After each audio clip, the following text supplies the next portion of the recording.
علامه شهاب الدین الوسی رحمه الله وی اجماع د امت په دې باندې راغلی ده چې څلورو نه اصیلې ښځې کوي څلورو نه زیاتې جایز نه دي که منځانې کوي بیا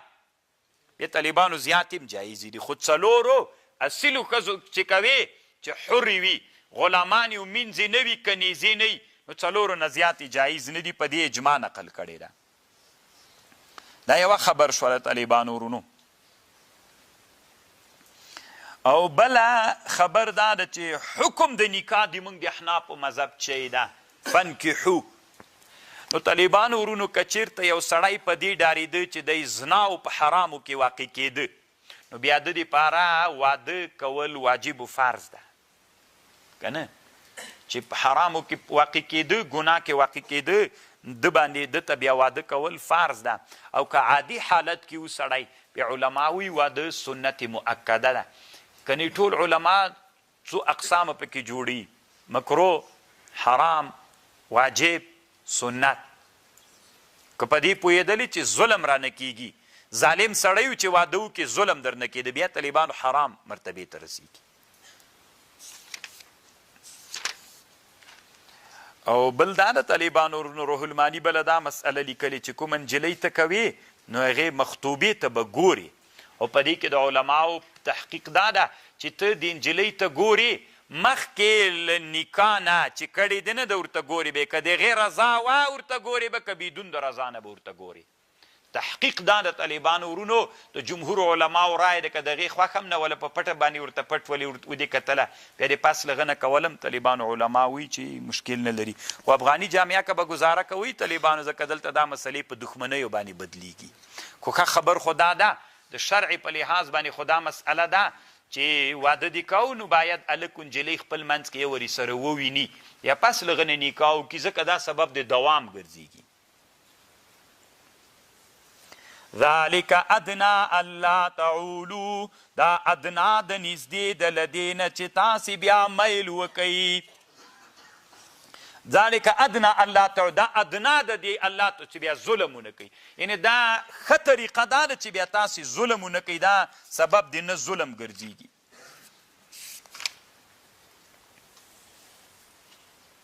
دا یوه ښځه کول طالبانو ګوره دوه درې څلور الله تعدلو که معدل نه سو کولی یوه ښځه وکوي ذلک دا یوه ښځه د دې دپاره الله تعالو چې بیا ظلم ونه کوي نو طالبانو ورونو دلته یو څو خبرې دي یوه خبر دا ده چې دلته په احکام القرآن کې داسې لیکي طالبانو دنیا کې 14 احکام القرآن دي 14 احکام القرآن دنیا کې علماو جوړ کړي دي متقدمین علماو لکه مثلا د امام سیوطي ده اکلیل نومیږي د ابوبکر جساس ده دا ډېر ښه کتاب د طالبانو دنیا کې ډېر شهرت لري 15 جلده د ما سره شته د ابن عربي د طالبانو دم د ما سره شته د امام څه نومیږي د امام طحاوي ده دم د ما سره شته او غټ کتاب چې د طالبانو دغه احکام القرآن ده چې 19 جلده ده دا په دنیا کې غټ احکام القرآن ده خبر خو پوه شولی که اوس طالبانو ورونو یوه خبره دی احکام القرآن دا اصل کې د اشرف علي تانوي صاحب د اشراف لاندې جوړ سوی مفتی شفیع صاحب علامه ظفر احمد عثماني صاحب او یو بل عالم هم ورسره ده هغه دا په شریکه جوړ کړی اوس طالبانو ورونو دلته مسله داسې ده یو واده کول که چېرته یو واده دې لره دویم واده څنګه ده د یو واده حکم خو تیر سو 3 حالت 4 حالت یا حرام یا مکروه یا واجب فرض یا عادي حالت کې واده سنت مؤکد ټول انبیا ودونه کړي یوه خبردار طالبانو ورونو چې له یوې نه زیات واده کول علما وایي که په دې پوهېدې چې ظلم نه درنه کېده عدل درنه کېده بیا دویم واده مستحب ده دویم واده دلته طالبانو په دې باندې بحث کوي اما که چېرته په دې پوهېدلې چې ظلم را باندې کېږي بیا دویم واده طالبانو مکروه تحریمي و حرام ده علامه ابن الحمام په فتح القدیر کې په دې باندې بحث کړی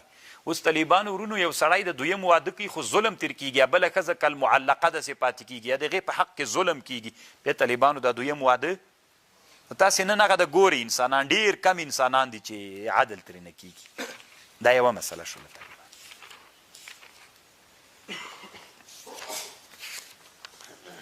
وَأْتُوا النِّسَاءَ صُدَقَاتِهِنَّ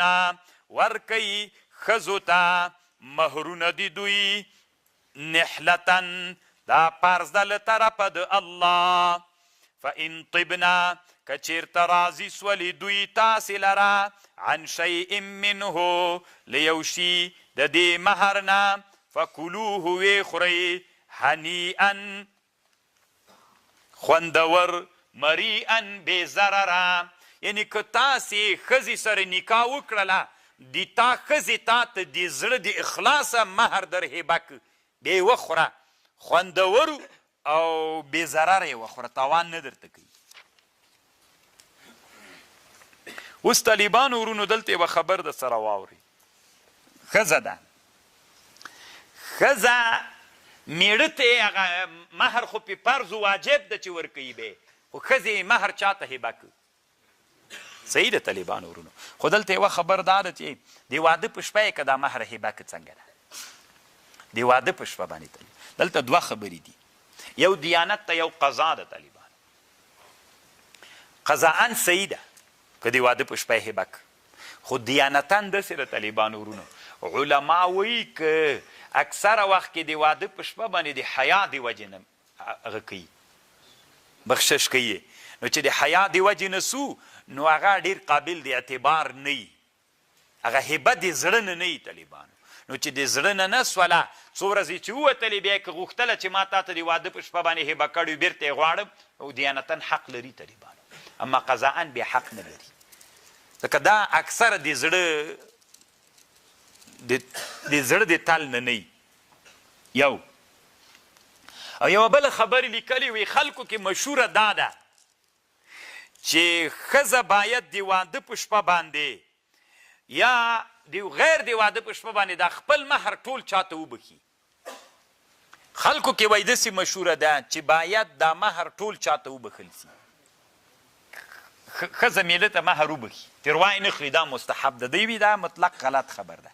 هیڅ کله طالبانو مستحب نه ده چې ټول مهر بول صرف دومره اندازه قدر ته سته ده چې ښځه که مهر ډېر لږ تخفیف دې وکړي نور دې ترنه واخلي اما دا مستحب نه ده چې ور ویې موږ تاسې ټولنه کې طالبانو د مهر مسله هم داسې هماغه د ولور مسلې دي چې پلار واخیستلې نور نجلۍ ته څوک مهر نه ورکوي. او یوه خبر طالبانو ورونو دلته یو ډېره ښه خوندوره خبر دا کړې ده د دې مسلې متعلق باندې که چا یو چا ته شی هبه که یا یې تبرع که خو چې دا شی من طیب نفس نه وي طالبانو ورونو چې من طیب نفس نه وي نو دا تبرع بیخي صحیح کیږي نه ځکه رسول صلی الله علیه وسلم وی الا لا یحل مال امرئ مسلم الا بطیب نفس من. لکه ګوره طالبانو ما سره دا تصفیه دلته ایښي دی یو طالب راغی ما ته یې وی دا ما ته راکړه صحیح ده طالبانو ما دا تصفیه ورکړلې خو دا من طیب نفس نه دي طالبانو که ما د زړه نه طالبانو دا تصفیه نه دي ورکړي نو چې دا من طیب نفس نه سولې طالبانو دا دته شرعاً جایز نه دي اگر چې هبه مې کړله دا دته جایز نه دي. ډېر کرته طالبانو انسانان داسې عادت لري په مجلس کې چا نه یو شی وغواړي هغه د مجلس د شرم د وجې نه ورکړي دا من طیب نفس نه سو چې من طیب نفس نه سو دا طالبانو شرعاً جواز نه لري. الله دې وکړي د ما په خبر تاسې پوه شوي پوه شولې دا بله مسله دا نه تنا په مهر کې په ټول همدغسې شیانو کې یو چا نه کتاب وغواړي یو چا نه بل یو بل هر چی چې چا نه وغواړي هغه من طیب نفس نه وي نو دا طالبانو جایز نه ده. ډېرو انسانانو کې خولۍ دې ما ته راکړه اوس ما څادر اغوستلی ته ما ته دا څادر ما ته راکړه دا خو من طیب نفس نه سو طالبانو نو دا شرعاً جایز نه ده. یا د زسات ما ته راکړه یا خولۍ ما ته راکړه یو بل شی دا طالبانو من طیب نفس نه وي نو دا شرعاً جواز نه لري. نو دې ټکي ته مونږ فکر وسیږي.